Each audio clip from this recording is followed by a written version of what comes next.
Antes de explicar um pouco sobre classes, eu vou mostrar para vocês como funciona a herança prototipal no JavaScript. Então vamos lá. No JavaScript a gente pode criar uma função, por exemplo, eu vou criar aqui uma função animal. Dentro dessa função eu vou receber kind e sound, ok? E aí dentro dela o que eu vou fazer é o seguinte, eu vou pegar o objeto dela, o this, e vou criar uma propriedade desse objeto. Vou chamar de kind e adicionar kind. Farei o mesmo com sound. Vou colocar sound. O que significa? Significa que o objeto this dentro dessa função tem uma propriedade kind que é a mesma da qual ele recebe. Essa função a gente chama de função construtora. Ela seria quase como nossa classe, onde a gente consegue criar objetos a partir dela. Então eu vou fazer o seguinte, eu vou criar uma constante aqui, dog, ok? E eu vou criar essa constante sendo um objeto, ou seja, um new animal, um objeto da classe animal. E vou passar aqui os tipos, dog e sound, ok? Se eu salvar e tentar ver dog aqui, reparem, eu tenho ele como um objeto da classe animal, onde ele tem dog kind e sound. Então se eu botar dog kind, eu consigo chamar a propriedade e o mesmo com sound, ok? Eu posso, por exemplo, criar um outro objeto também, cat, que também é um objeto de animal, e passar cat e sound.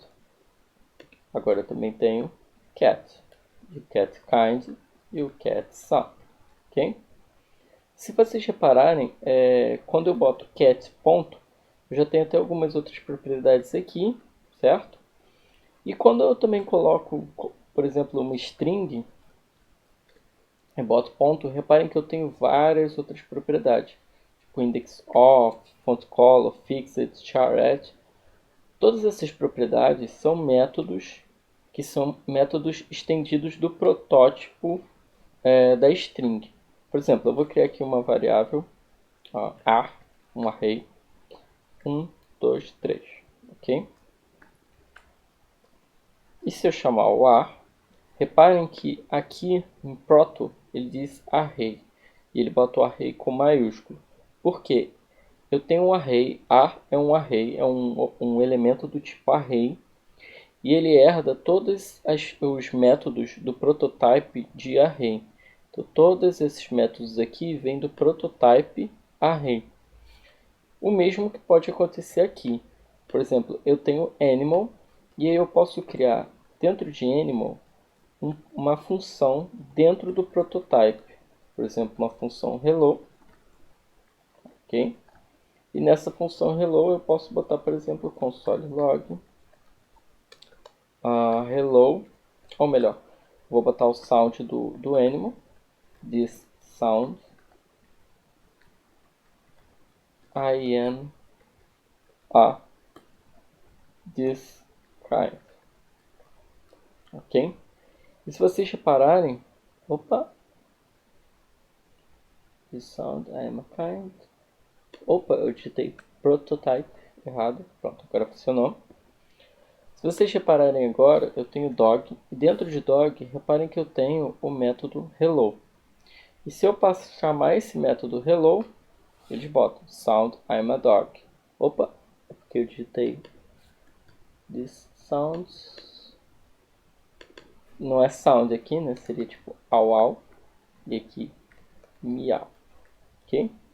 Se eu chamar agora dog.hello, ele vai fazer o seguinte, ele vai chamar o método, que é o método hello, que vai fazer o console log, vai chamar o sound au au I am e vai passar o kind, a dog. Ou seja, au au I'm a dog. Reparem que eu consigo fazer isso para o dog, mas eu também consigo fazer isso para o cat. Ele também funciona.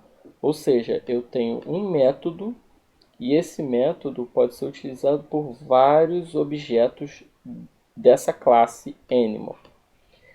A gente vai ver mais para frente que esse tipo de funcionamento aqui, onde a gente constrói as propriedades do objeto, a gente chama isso de constructor. Ele vai ser o nosso construtor. A gente vai construir as propriedades com base no constructor.